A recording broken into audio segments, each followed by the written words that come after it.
Olá, amigos do Papo.com. Hoje nós estamos recebendo no nosso programa um convidado super especial, João Palomino. João Palomino, além de ser meu amigo, ele foi durante 25 anos diretor da ESPN, transmitiu 6 Olimpíadas, 5 Copas do Mundo. Detalhe, nunca transmitiu uma vitória do Brasil, uma conquista do Brasil na Copa do Mundo.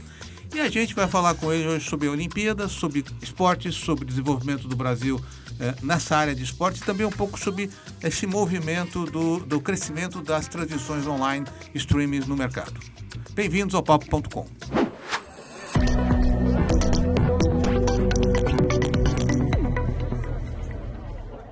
João, muito obrigado aqui pela sua presença. Quer dizer que eu sou pé frio. É um pouco, porque você cobriu 5 Copas do Mundo. Justa que nós ganhamos. Você não estava lá. Eu tenho que achar que é fato. Mas a culpa é minha. A culpa, acho que sim. Na próxima, acho que você não vai estar, né? Felipe Melo, não. Não, foi um acidente. Foi um acidente. E aí, João, como é que você está vendo essas Olimpíadas aí? O que está acontecendo? Bom, primeiro, muito feliz pelo convite. Bater papo com um amigo é sempre muito bom. Ainda mais na profundidade que a gente sabe que a gente pode tratar alguns temas que são sensíveis, que são importantes, né? A gente parar para falar de Olimpíada é sempre muito gostoso, mas não apenas sob o ponto de vista da própria competição. Isso, né? Porque a competição é a ponta do iceberg, né? A estrutura toda do iceberg é o que você faz nos 4 anos anteriores, é sobre isso que a gente fala também. Essa preparação, na realidade, ali você tem... Na realidade, não 4 anos, acho que geracional, né? Para você conseguir resultados numa Olimpíada, ele não acontece do dia para a noite. Você tem que preparar desde que você começa a sua vida esportiva, né? Lá na escola, né? Você tem um caminho para você trilhar para chegar lá. E poucos vão chegar, né, João? Essa é uma questão muito sensível a ser discutida muito seriamente. Existem no Brasil hoje inúmeros profissionais altamente gabaritados que já entregaram uma série de soluções para o Comitê Olímpico do Brasil, para o próprio governo, das formas como o Brasil pode lidar com a Olimpíada de forma diferente, não apenas gerando atletas, mas gerando profissionais ligados ao esporte, ou dotando muita gente de conhecimento para lidar com o esporte. Mas, infelizmente, a visão precisa mudar. Essa visão imediatista, e você tem razão quando se fala que é geracional, a gente tem uma visão imediatista no futebol, porque nós somos uma monocultura esportiva, né? Uhum. Porque sabe qual é o primeiro esporte no Brasil? Futebol. O segundo? Futebol. O terceiro? Futebol. E o quarto? O vôlei, vai. Não, vamos deixar o vôlei. O quarto é falar de futebol. Falar de futebol. Entendeu? Coisa que nem isso se faz com o movimento olímpico. Falar sobre o esporte olímpico. Né? Nos 4 anos, quando a gente fala sobre a Olimpíada, é uma época do ano que todo mundo sabe sobre tudo. Uhum. Vindo para cá, ouvindo rádio, estava em competição o tiro com arco, né? Que é o arco e flecha. Que criança não brincou de arco e flecha quando era pequenininha? Só que chega um momento que ela para de brincar de arco e flecha.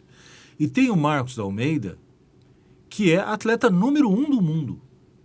Porque tem um projeto lá em Maricá que deu atenção para o tiro com arco, porque a confederação é lá, e vários atletas de Maricá acabaram se destacando. E entre esses atletas surgiu lá o Marcos Almeida. Por que isso não pode ser massificado? Por que isso não pode ser entregue a todas as regiões do país? Por que na região norte, onde há comunidades indígenas, não se busca aqueles praticantes de tiro com arco que tem o esporte na natureza? Né? Se você pega uma criança que joga na periferia, dota de conhecimento, de capacidade, de oportunidade, ela pode se transformar em um jogador de futebol. Como é que você chega lá? Como é que você faz? Você tem que ter uma indução. Visão. Você tem que ter uma indução desse processo. Visão. Né? O governo precisa entender que o esporte não é a Olimpíada.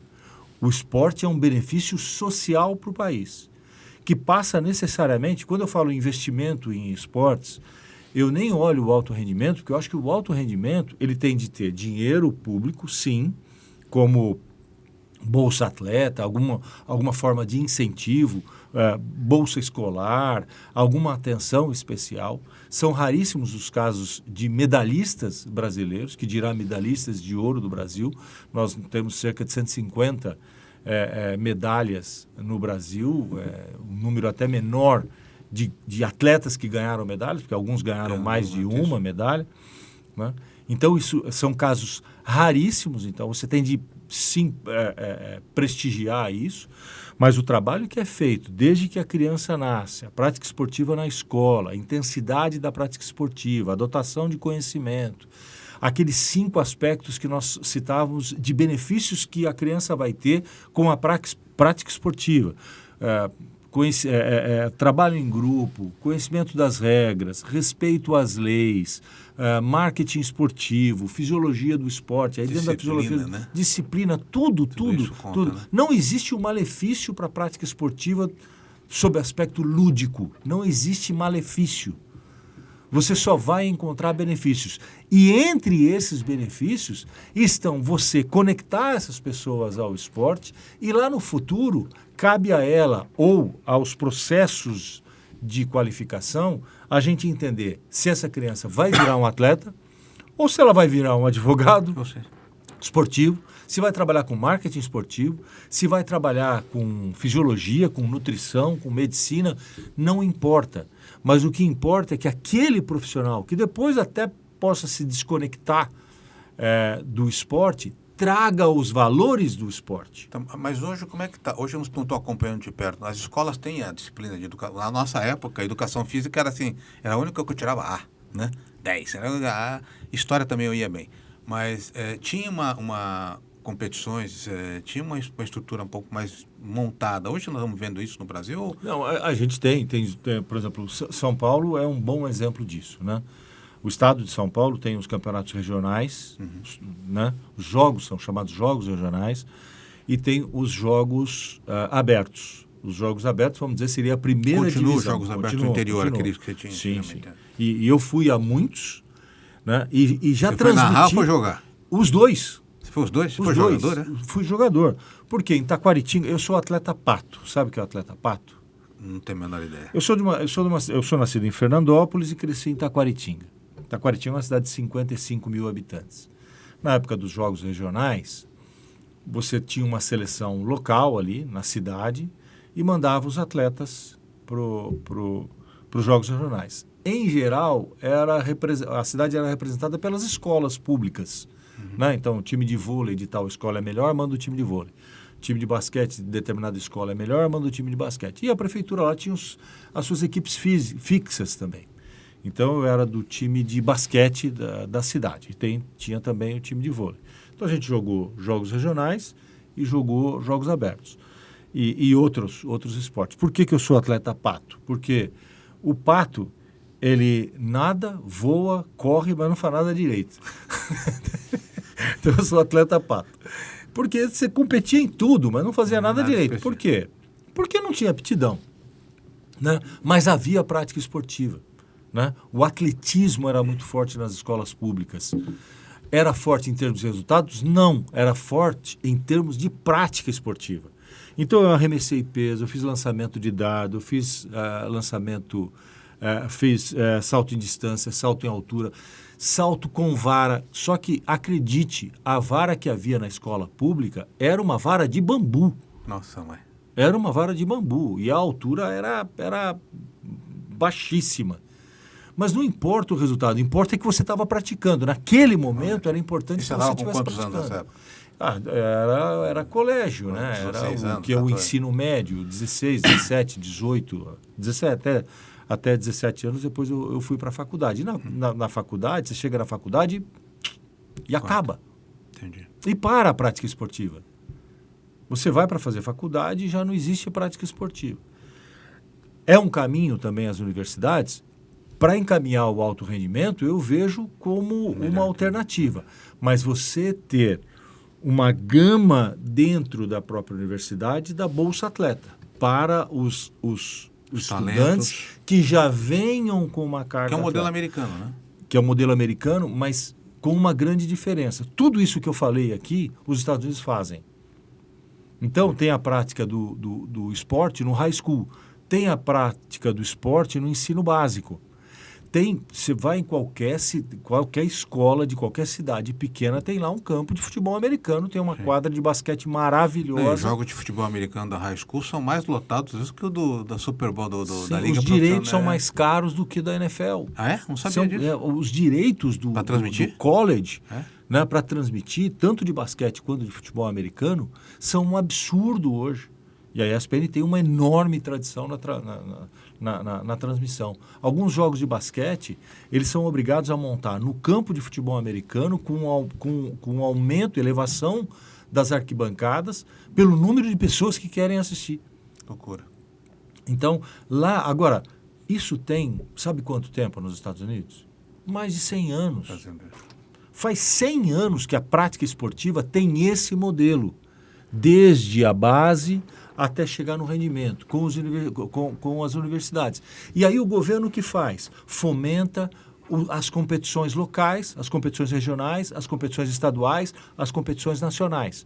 Esse é o papel das confederações e do governo, já pegar lá na ponta. As confederações não vão cuidar da base. As confederações hoje elas estão obrigadas a cuidar da base. É claro que se você tem expressões muito fantásticas de jovens que podem se tornar atletas, a confederação vai lá, pega e cuida, né? E está tratando, a ginástica está fazendo um trabalho maravilhoso. Existem excelentes exemplos. O que falta é a massificação desses exemplos. Então vamos para a ginástica, Brasil classificado por equipes no feminino, as meninas, a Rebeca Andrade é simplesmente um estrondo de qualidade técnica. Ela entra para competir como se ela estivesse competindo no quintal de casa, né? A Simone Biles ela só dá azar, assim, não é azar, assim, eu vejo como um privilégio você poder competir contra a Simone Biles, que é considerada hoje a maior ginasta da história do esporte, mais do que Nadia Comaneci, né? Mas nós precisamos parar de discutir Simone Biles e Rebeca Andrade durante a Olimpíada. E vamos acompanhar as competições que elas têm nos 4 anos anteriores. Mas você tem aqui do lado, né, da estrutura que você tem que dar para descobrir o talento, e nem todos vão chegar lá, a minoria vai chegar lá, quer dizer, que é muito difícil, né? E o papel que você falou da ESPN, mas o papel também das emissoras de transmitir, de dar visibilidade para esse nível de esporte também é importante, né? Porque senão fica aquela coisa meio escondida. Ninguém sabe que tem um cara lá do arco e flecha. E de repente ele surge do nada. Esse é um desafio enorme. Como é que você faz? Porque a TV grande, a Globo, as grandes, não vão transmitir porque a audiência é pequena, não tem patrocinador. Como é que você cria uma dinâmica para também dar... Como o Luciano fez com o vôlei, Luciano do Vale. Lembra disso? Sim, sim. O vôlei era nada. Aí ele cria lá, acho que era Rio-São Paulo, não me lembro dos nomes. E dali nasce uma rivalidade entre Rio e São Paulo, e o vôlei começa a acontecer ali e vai. Bernardinho jogava, né? Era levantador. Sim. Então, também é assim. A Live Sports, se me permita falar, a Live Sports é o que você está tocando hoje. É a empresa hoje, né? que eu criei junto com um amigo e irmão, que é o Nilson Fujisawa. Nilson Fujisawa, ele é CEO de uma empresa chamada Lineup, que há mais de 30 anos fornece equipamentos broadcast, equipamentos profissionais para emissoras de televisão e empresas de televisão. Trabalhou com Fox, ESPN, Globo, Sport TV, Bandeirantes, com todos, enfim. Né? Um grandíssimo amigo. Nós começamos a olhar o streaming, começamos a olhar a distribuição de conteúdo que era necessária de se fazer, porque, além da gente viver a monocultura do esporte, há uma mudança clara de hábito de consumo de esporte, e há também uma dificuldade cada vez maior das confederações conseguirem transmitir os seus esportes. São esportes de nicho, especialmente no Brasil, que se não cuidarem da própria transmissão, se não cuidarem da própria visibilidade, ninguém vai cuidar. Né? Então a Live Sports ela surge para que confederações e federações tenham uma empresa a quem buscar para transmitir seus esportes numa estrutura barata, mas eficiente, usando canais digitais, que não tem aquele custo enorme da televisão, e que entregue para o nicho específico, para o volume de interesse que existe. Porque eu tive inúmeras experiências ao longo da minha carreira de que, muitas vezes, uma transmissão num canal fechado, como Sport TV, ESPN, Band Esportes, essa transmissão não tinha um resultado legal, mas quando você colocava no digital gratuito à disposição, a comunidade se juntava e ia todo mundo assistir. O mesmo produto. O mesmo produto. Isso aconteceu com ciclismo, isso aconteceu com handebol, isso aconteceu com futebol feminino, né? E essa é a grande saída, né? Então, as confederações terem distribuidores ou as próprias confederações como distribuidoras das suas competições pequenas, médias ou grandes. Entendi. E aí você começa, mas é um trabalho longuíssimo, você começa a provocar o que a gente chama de efeito halo, né? Que você tem lá a transmissão, aí um que gosta, que fala para o outro, que fala para o outro, que fala para o outro, um trabalho de marketing digital bem feito, você aumenta cada vez mais o teu alcance. Porque as confederações estão perdendo visibilidade, estão perdendo remuneração, que é muito importante para a manutenção da estrutura das próprias confederações, e muitas delas passam por problemas seríssimos de terem dinheiro para proporcionar locais de treinamento, espaços de treinamento, visibilidade, remuneração e poder de barganha. Porque se você tem um esporte organizado... Hoje a confederação ela recebe dinheiro do Estado, isso? Como é que ela vive? Se ela estiver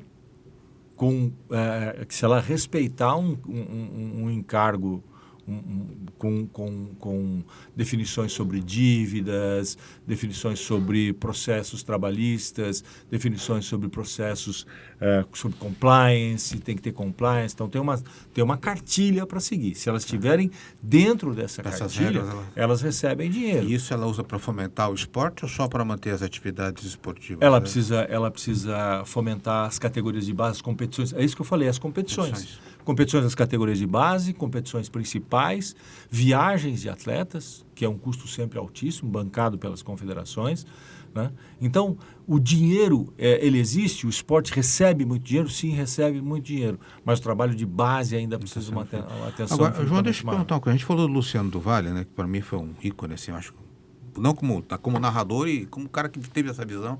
Ele construiu uma rivalidade São Paulo e Rio.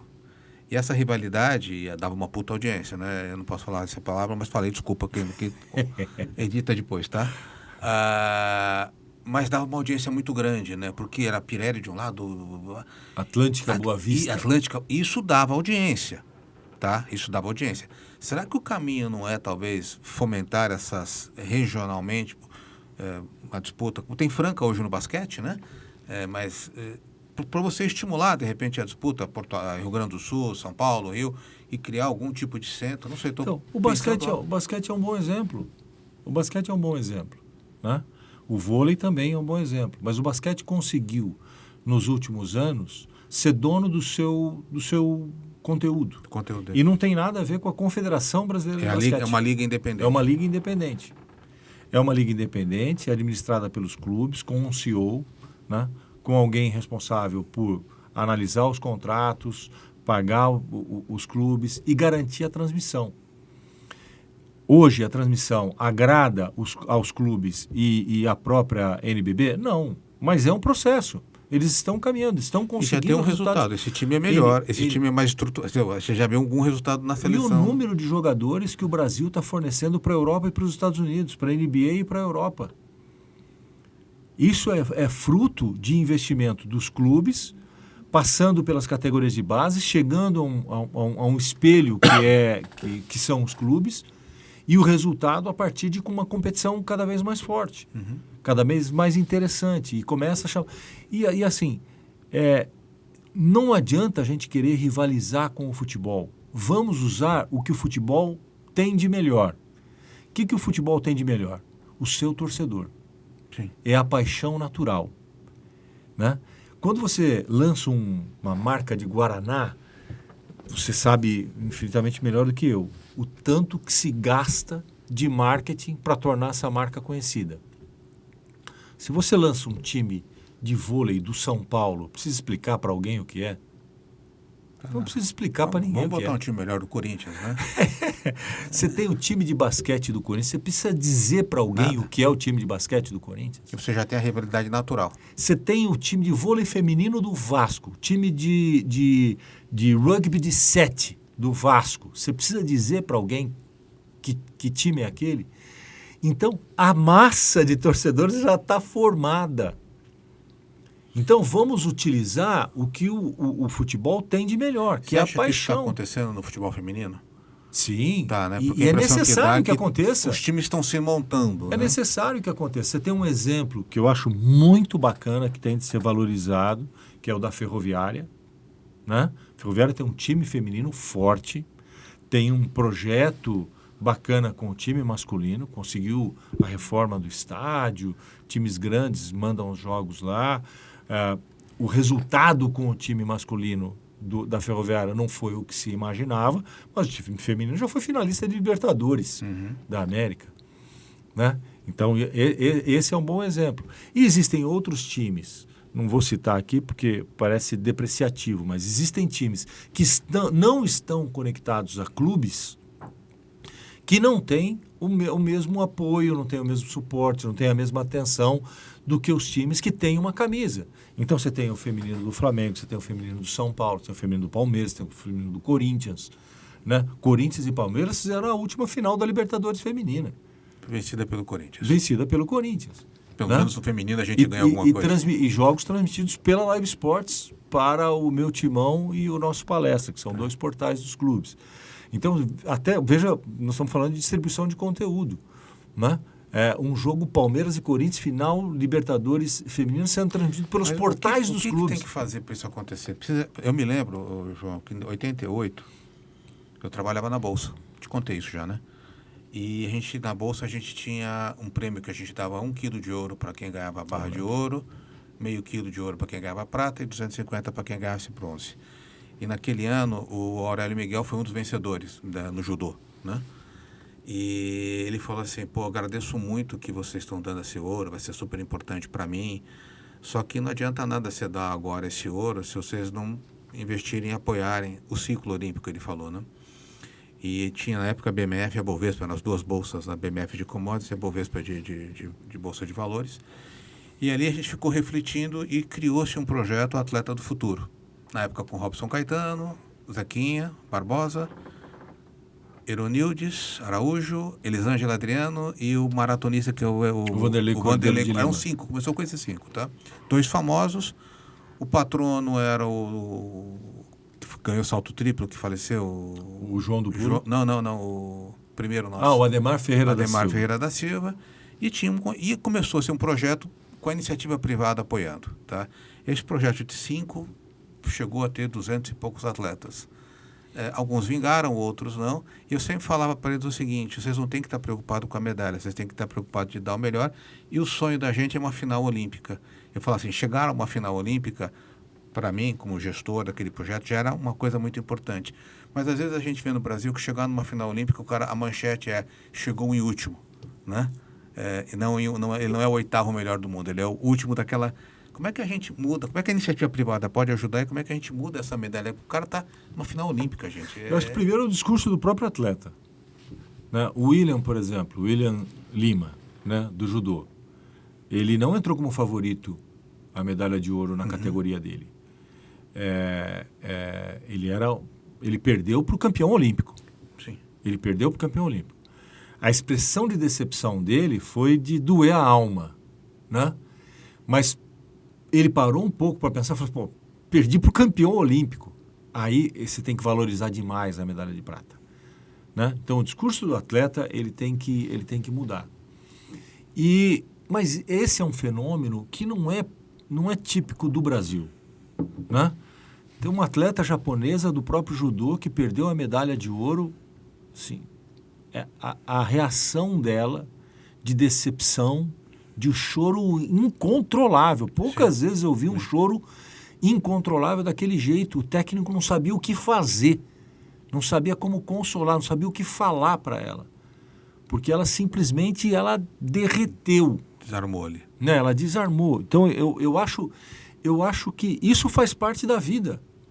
Então, mas, Isso, mas, a decepção faz parte da vida. Mas é um vida. baita resultado. É Você um tá baita- no final olímpico, gente. É uma coisa que a gente tem que aprender a valorizar isso. É um baita resultado, mas, por exemplo, o William Lima saiu, a segunda resposta dele foi a mais legal. E eu falei assim, eu nunca me senti tão preparado para daqui 4 anos. Sim.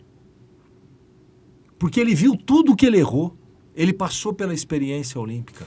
E é isso que O cara precisa... pode ser melhor que você. Ele vai fazer o quê? O cara é melhor que você. Vai fazer o quê? Acontece. Pô. Acontece, mas assim, agora, se ele se supera e ganha do japonês, porque judô é uma coisa, é fração É a pegada. de milésimo de segundo e a tua prova vai para o espaço, tua luta vai para o espaço. Então, eu acho que esse é típico do ser humano. Acho que essa decepção, isso faz parte da formação mas a de gente, como caráter. sociedade, tem que aplaudir esse cara. Não tem que falar, pô, Eu esse acho cara também. ele não perdeu, ele ganhou ouro, ele ganhou prata, pô. Eu não gosto, assim... nós vamos voltar de novo no ciclo olímpico. Ciclo olímpico é um momento em que a gente tem que trabalhar enormemente a divulgação, a confirmação de resultados e tudo mais. Durante um tempo, a gente passou a acompanhar a Rebeca Andrade. Por quê? Porque ela passou a ganhar mundial. Ganhou o mundial aqui, ou senão o Pio, no atletismo. Ganhou. Mas se o Pio não tivesse ganho e não tivesse nenhum resultado, ninguém ia ficar sabendo nem que a competição aconteceu.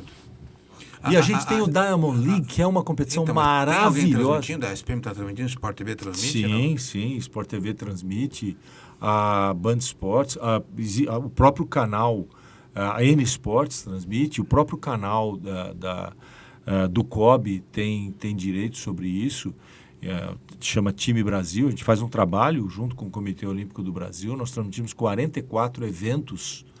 Por isso que eu falo que o COB está sensível a isso, né? E não estou falando por grau de interesse, não, mas você percebe isso, né? O número de transmissões, vai lá no Time Brasil e você vê, você tem onde assistir. Acho que falta um marketing de divulgação cada vez maior para a gente conseguir convencer as pessoas a irem assistir. Ô, João, assim, esse fenômeno do Cazé TV, o Cazé tem, ele é quem transmite, né? Não é quem compra os direitos, né? Mas teve uma... Você vê lá, ele compra os direitos. Ele compra também os direitos? Eu não sei se sim. tem alguém... Não tem ninguém comprando os direitos e passando ali. Não, é assim, para você entender, existe uma empresa, Live Mode, que dá todo o suporte técnico e estratégico para a Cazé TV, que tem um mérito indiscutível do crescimento que teve. Ele próprio é uma figura muito interessante, o Casimiro, né? O trabalho que foi feito é altamente elogiável por conseguir transformar o canal, né? Transmitiu a Eurocopa, sim, né? Está transmitindo a Olimpíada, né? Recebeu uma injeção de dinheiro da XP, né? Por intermédio de um fundo. Então, tem alguma coisa acontecendo ali que é muito, muito interessante. Tem um público, né? E tem um público muito forte ali, né? Tem empatia. Isso. Né? As pessoas gostam do jeito, do estilo, né? Você pode discutir o estilo, pode achar isso ou aquilo, mas tem muita gente que gosta, acompanha, e isso é importante porque os números são extremamente expressivos, né? Isso está acontecendo porque as pessoas estão muito tempo naquela ferramenta. Então, foi aproveitar um movimento que já existia, um público que já está ali, um público que se acostumou a assistir ou pelo celular, ou no computador, ou em casa, ou no escritório. E hoje você consegue trabalhar, deixar o teu computador ligado e acompanhar a Olimpíada inteira. Todas as competições.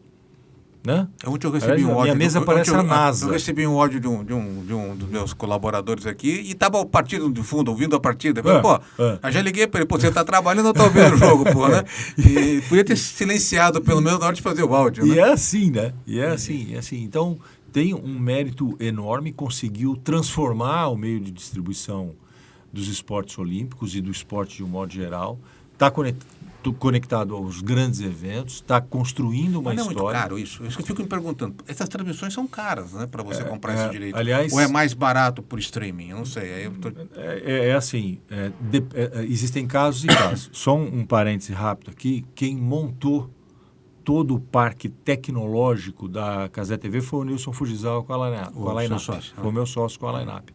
Então, é um processo e é um projeto que a gente tem algum conhecimento e acompanhou desde perto, porque é um negócio muito bacana que eles montaram no Rio de Janeiro, uma estrutura técnica muito robusta, muito importante para a transmissão no YouTube e agora para a transmissão também nas TVs conectadas. Se você tiver uma TV Samsung conectada à internet, você consegue assistir a Cazé TV, que são as formas de distribuição de conteúdo que existem hoje, né? Em relação aos direitos esportivos, depende da competição, depende da plataforma. Eles estão transmitindo a Olimpíada, que deve ser caríssimo, né? Mas assim, é um pacote para a TV aberta, é um pacote para a TV fechada, um pacote para o digital, um pacote para highlights. Tá. Então você compra conforme o teu apetite e a plataforma que você tem. Por exemplo, a Globo está transmitindo com exclusividade na TV aberta, está transmitindo com exclusividade na TV fechada. Mas a Cazé conseguiu adquirir para o digital. Né? Tenho impressão que, como a Globo distribui também pelo Globoplay, são direitos compartilhados nesse caso. Né? Aí sai mais barato. Aí a Cazé TV deve ter comprado da própria Globo. Aí e lá negocial. Essa curiosidade minha, lá na ESPN você ficou 25 anos, né, cara? Sim. E aí você tinha que escolher o que você ia comprar para transmitir. Na verdade, eu opinava, mas não era exatamente a minha área, porque existia lá a diretoria de aquisições, né? Diretoria de aquisições, ela era uma decisão... Mas no Brasil ou lá fora? Da diretoria nos dois, na verdade. Nos dois, né? Porque existem os direitos que são comprados globalmente e a ESPN entrega para todas as ESPNs. Os direitos são comprados regionalmente, a gente considera regionalmente Latam, a América Latina, e os direitos são comprados localmente, porque Copa do Brasil pode interessar muito ao Brasil, mas não interessa a Argentina, a Venezuela e tal. Você compra localmente. A NFL se tornou um fenômeno. Né? Então, o pacote da ESPN no Brasil é infinitamente melhor do que o pacote da ESPN nos Estados Unidos. Melhor por exemplo, sentido? Tem mais jogos e jogos mais qualificados. A ESPN nos Estados Unidos não transmite o Super Bowl. No Brasil, a ESPN transmite a temporada toda, inclusive o Super Bowl, porque é muito mais barato, porque o público brasileiro não tem apego à competição. Está criando uma conexão com a competição. Só que lá nos Estados Unidos, os grandes players, eles garantem a exclusividade de todos os jogos. E a NFL só passa em TV aberta nos Estados Unidos e vai alternando ano a ano em TV aberta. Esse é um caso de conquista, de criação de uma cultura, porque há 10 anos atrás, 15 anos atrás, não tinha NFL no Brasil. Ninguém sabia disso. Aí existe um mérito muito grande da própria ESPN de transformar a NFL, o futebol americano, num evento social. Pelos horários que eles aconteciam, pela possibilidade de reunião de amigos. Não tenho dúvida que o trabalho que foi feito, especialmente pelos profissionais que nós colocávamos para fazer as transmissões, que eram os profissionais que tinham um conhecimento profundo do esporte, mas conseguiam traduzir aquilo para as pessoas que não tinham tanto conhecimento assim. Então, quando a gente começou a perceber que o público feminino tinha crescido bastante, porque é um esporte que nos Estados Unidos o público feminino é gigante, no Brasil nem tanto, mas passou a crescer, que passou a ser assunto, que começamos a ter gente torcendo para times americanos e por atletas americanos, a gente viu que estava acontecendo do jeito que a gente imaginava. Esses projetos de divulgação, eles são de crescimento, eles são tão importantes que, num dado momento na ESPN, nós concentramos os nossos esforços em cima de 5 pilares principais. A atenção era dada, evidentemente, a toda a programação, mas havia uma concentração de esforço onde havia mais resultados. Qualquer empresa assim, né? Se você pegar uma empresa montadora de carros, os carros que têm o melhor desempenho vai ter um esforço, vai ter maior número de plataformas para montagem, vai ter mais dinheiro de marketing, as concessionárias vão ter mais propaganda em cima daquilo, vai ter mais oferta em cima daquilo. Então era o campeonato espanhol, o campeonato inglês, NBA, NFL e o jornalismo esportivo. Nós baseamos o nosso crescimento em cima disso e a gente conseguiu sempre crescer 2 dígitos por ano em todos os esportes. Mais que futebol Brasil. Brasil não. Não, o jornalismo cobria o futebol local. Por quê? Porque nós não tínhamos direitos de transmissão do futebol local.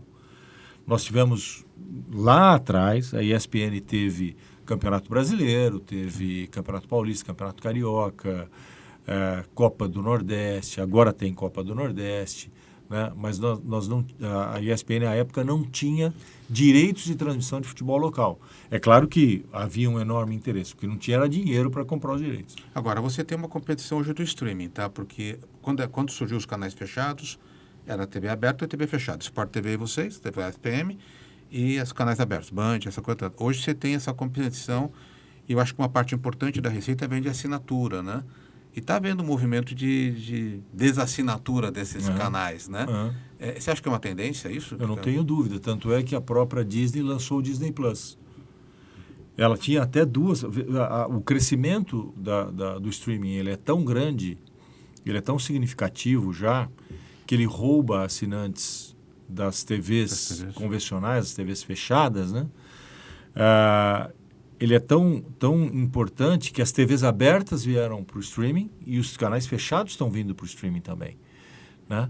A Disney tinha dois... Acho que o streaming é até mais crítico para a TV aberta do que a fechada, porque a fechada é um universo pequeno de assinantes. O streaming não, qualquer um que tiver acesso vai ter essa... Exato. O Disney Plus tinha o Disney e tinha Star Plus. Hoje o Star Plus veio para baixo do Disney Plus. Eles unificaram a plataforma para dar poder, evidentemente, de negociação. Porque aí você cobra pelo direito da pessoa assinar e ter lá o acervo de filmes e o acervo de esporte. A Globoplay está investindo demais. E se você olhar no canal aberto Globo, você vai ver o tanto que eles falam de Globoplay. Porque é um caminho natural também. O streaming é um caminho natural. Não estava dando dinheiro, estava dando prejuízo para eles, né? Até um tempo atrás, que eu li alguma coisa sobre isso. Mas é a saída natural. É mais uma plataforma de entrega. Vai ser o caminho. Né? E deixa eu te perguntar uma coisa. A gente costuma falar que é mais uma janela a você rentabilizar.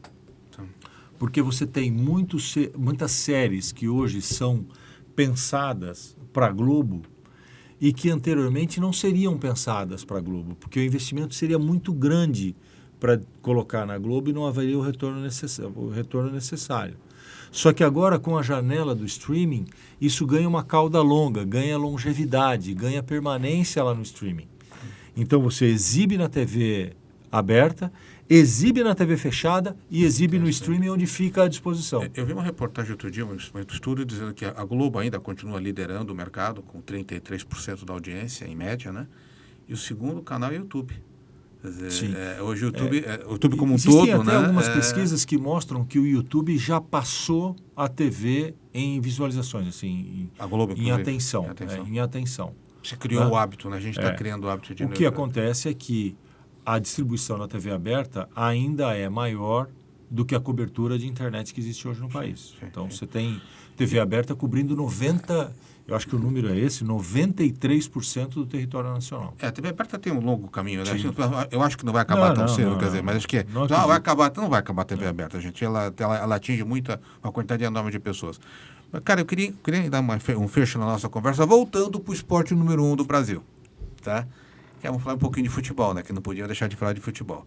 Falar um pouco de seleção brasileira, falar do... Cara, eu estava vendo uma reportagem outro dia que tem um jogador do Corinthians de 11 anos que estava comemorando a manutenção desse menino, né? Estava para ir para o Palmeiras. Não sei para onde ele estava indo. E noticiaram como se fosse... Gente, ele tem 11 anos, o menino. Mas é um fenômeno. Não, tudo bem. Mas o moleque é um fenômeno. Não, tudo bem, mas não é contrassenso hoje... Hoje o menino com 11 anos tem empresário, já está fazendo contrato com o Real Madrid, já não sei o quê. O que está acontecendo com o nosso futebol, cara? Então, esse é o fenômeno da businessificação não existe essa expressão, criei agora, do futebol. Né? O esporte é um negócio, inegavelmente o esporte é um negócio. Né? Sim. Inegavelmente. Entretenimento, né? Mas para a gente... Para você, para mim, o esporte é uma paixão enorme. E a gente tem que entender o que existe no entorno do esporte hoje.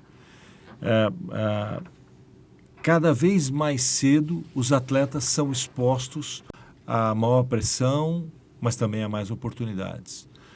E um jogador hoje negociado significa a manutenção de 3, 4 anos do clube. Uhum. Né? Então, por isso que tem uma atenção cada vez maior.